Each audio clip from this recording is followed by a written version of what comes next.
ভারতের সাথে সম্পর্ক নষ্ট করে চীন পাকিস্তানের দিকে ঝুঁকছে সরকার। বন্ধুত্বপূর্ণ প্রতিবেশী ভারতকে ছেড়ে শত্রুদের সাথে হাত মেলাচ্ছে। বাংলাদেশের স্বার্থ বিক্রি হয়ে যাচ্ছে। দেশের অর্থনীতি ধ্বংসের মুখে পড়ে গেছে। ডলারের দাম আকাশ ছুঁয়ে গেছে, আর বাজারে দ্রব্যমূল্য নিয়ন্ত্রণের বাইরে চলে গেছে। সাধারণ মানুষ খেতে পারছে না, কিন্তু সরকার শুধু বক্তৃতা দিচ্ছে।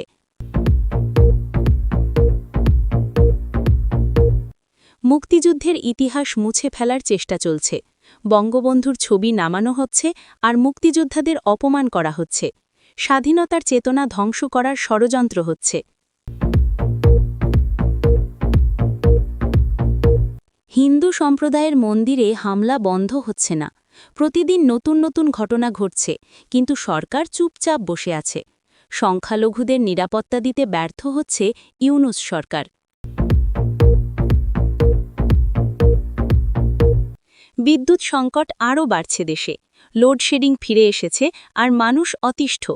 আওয়ামী লীগ সরকার যে বিদ্যুৎ ব্যবস্থা দাঁড় করিয়েছিল, সব শেষ হয়ে যাচ্ছে। আওয়ামী লীগ নেতাদের উপর হামলা থামছে না। প্রতিদিন নতুন নতুন নেতাকে মিথ্যা মামলায় জেলে ঢোকানো হচ্ছে। রাজনৈতিক প্রতিহিংসার নগ্ন রূপ দেখা যাচ্ছে দেশজুড়ে। জামাত শিবিরের নেতারা সরকারি চাকরিতে ঢুকে পড়ছে। পুলিশ থেকে প্রশাসন সব জায়গায় জামাটি নিয়োগ হচ্ছে। দেশের নিরাপত্তা ব্যবস্থা জামাতের হাতে চলে যাচ্ছে বলে অভিযোগ। ছাত্রলীগ নেতাদের উপর নির্যাতন বাড়ছে প্রতিদিন।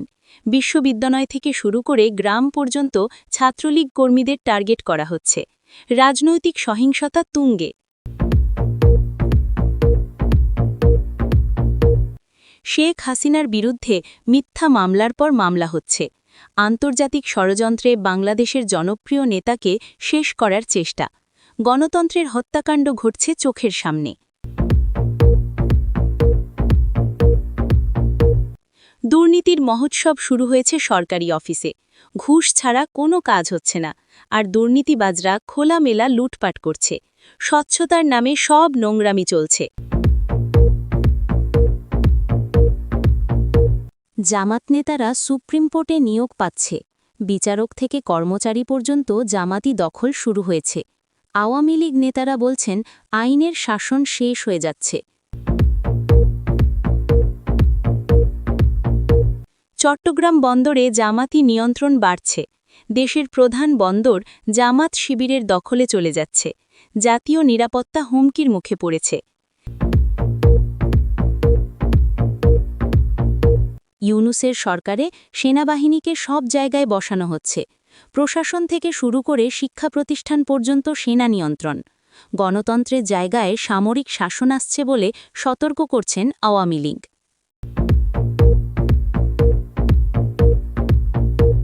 পদ্মা সেতু থেকে শুরু করে সব উন্নয়ন প্রকল্প বন্ধ হয়ে যাচ্ছে।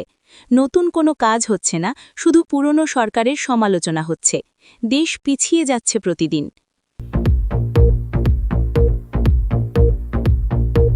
বিদেশি বিনিয়োগ পালিয়ে যাচ্ছে দেশ থেকে। কারখানা বন্ধ হয়ে যাচ্ছে, আর লাখ লাখ মানুষ চাকরি হারাচ্ছে। অর্থনৈতিক সংকট আরও ভয়াবহ হচ্ছে প্রতিদিন। ইউনূস সরকার ক্ষমতায় আসার পর থেকে দেশের প্রশাসনিক কাঠামোতে বিরাট পরিবর্তন আনা হচ্ছে, যেখানে সেনাবাহিনীকে সব জায়গায় বসানো হচ্ছে।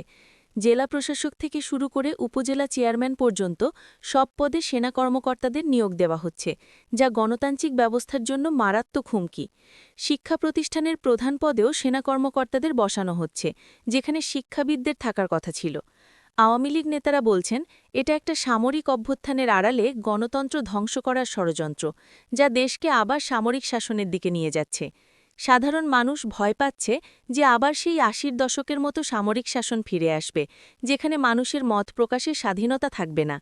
বিশেষজ্ঞরা বলছেন প্রশাসনে বেসামরিক কর্মকর্তাদের জায়গায় সেনাবাহিনী বসানো মানে গণতান্ত্রিক প্রতিষ্ঠানগুলোকে দুর্বল করে দেওয়া। দেশের সংবিধানে যেখানে বেসামরিক প্রশাসনের কথা বলা আছে, সেখানে সামরিক নিয়ন্ত্রণ আনা হচ্ছে, যা পুরোপুরি অসাংবিধানিক। আওয়ামী লীগের সাধারণ সম্পাদক বলেছেন, এটা একটা পরিকল্পিত ষড়যন্ত্র যেখানে গণতন্ত্রকে শেষ করে দিয়ে একটা সামরিক সরকার বসানোর চেষ্টা চলছে। গ্রামের মানুষ থেকে শুরু করে শহরের বুদ্ধিজীবী সবাই উদ্বিগ্ন হয়ে পড়েছে এই পরিস্থিতি দেখে, যেখানে নির্বাচিত সরকারের বদলে সামরিক নিয়ন্ত্রণ আসছে। মুক্তিযুদ্ধের চেতনেই যে দেশ গড়া হয়েছিল, সেখানে আবার সামরিক শাসনের ভূত ফিরে আসছে দেখে মুক্তিযোদ্ধারা হতাশ হয়ে পড়েছেন। এই পরিস্থিতি চলতে থাকলে দেশ আবার পাকিস্তানি আমলের মতো সামরিক শাসনের অন্ধকারে সারা দেশে হিন্দু সম্প্রদায়ের মন্দিরে হামলার ঘটনা বেড়েই চলেছে। কিন্তু ইউনূস সরকার এ নিয়ে কোনো কার্যকর পদক্ষেপ নিচ্ছে না, যা গভীর উদ্বেগের বিষয়। গত কয়েক মাসে দেশের বিভিন্ন জেলায় ১০০-র বেশি মন্দিরে হামলা হয়েছে, যেখানে মূর্তি ভাঙা থেকে শুরু করে অগ্নিসংযোগ পর্যন্ত করা হয়েছে।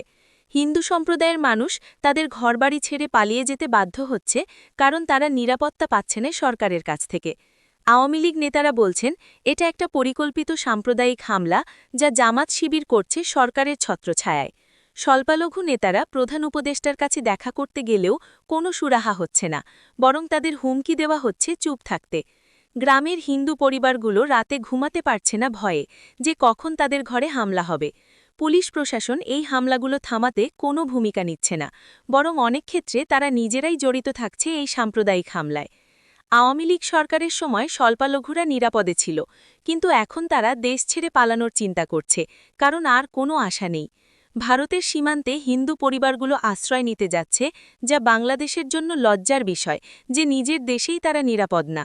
সরকার শুধু বিবৃতি দিচ্ছে, কিন্তু মাঠ পর্যায়ে কোনো কাজ হচ্ছে না, যার ফলে হিন্দু সম্প্রদায় আরও অসহায় হয়ে পড়ছে।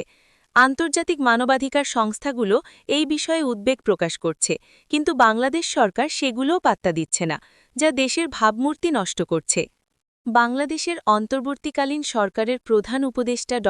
মোহাম্মদ ইউনূসের বিরুদ্ধে আজ এমন একটি অভিযোগ উঠে এসেছে, যা তার সারা জীবনের সুনাম একদিনে ধ্বংস করে দিতে পারে এবং প্রমাণ করতে পারে যে তিনি একজন সাধারণ দুর্নীতিবাজ ছাড়া আর কিছু নয়। সুইজারল্যান্ডের জুরিক শহরের একটি গোপন ব্যাংকে ড. ইউনূসের নামে একটি অ্যাকাউন্ট আবিষ্কৃত হয়েছে, যেখানে জমা আছে প্রায় ১০,০০০ কোটি টাকার সমপরিমাণ অর্থ, যা তিনি গত ১৫ বছরে বাংলাদেশ থেকে পাচার করেছেন বিভিন্ন অবৈধ উপায়। এই তথ্য ফাঁস করেছে একটি আন্তর্জাতিক অনুসন্ধানী সাংবাদিকতা সংস্থা, যারা গত ৬ মাস ধরে ড. ইউনূসের আর্থিক লেনদেন নিয়ে গোপনে তদন্ত করছিল। তাদের তদন্তে বেরিয়ে এসেছে যে ড. ইউনূস গ্রামীণ ব্যাংক এবং তার অন্যান্য সংস্থা থেকে নিয়মিত টাকা তুলে সেই টাকা বিভিন্ন শেল কোম্পানির মাধ্যমে সুইজারল্যান্ড, সিঙ্গাপুর এবং কেইম্যান আইল্যান্ডে পাচার করেছেন। শুধু তাই নয়, তিনি বিদেশি দাতা সংস্থার কাছ থেকে যেসব অনুদান পেয়েছেন তার একটা বড় অংশ নিজের ব্যক্তিগত অ্যাকাউন্টে জমা করেছেন, যা সম্পূর্ণ অবৈধ। অনুসন্ধানকারীরা বলছেন, তারা ড.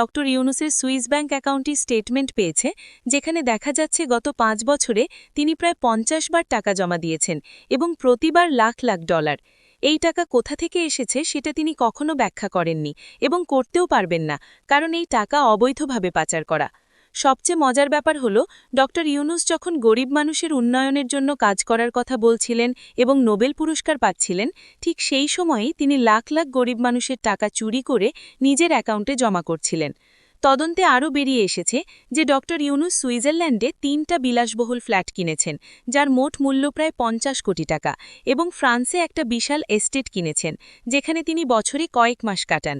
এসব সম্পত্তি কেনার জন্য যে টাকা লেগেছে তার উৎস কী, সেটা তিনি কখনো প্রকাশ করেননি। ড. ইউনূসের এই দুর্নীতির কথা অনেকদিন ধরেই গুজব ছিল, কিন্তু এখন প্রমাণসহ সব বেরিয়ে এসেছে।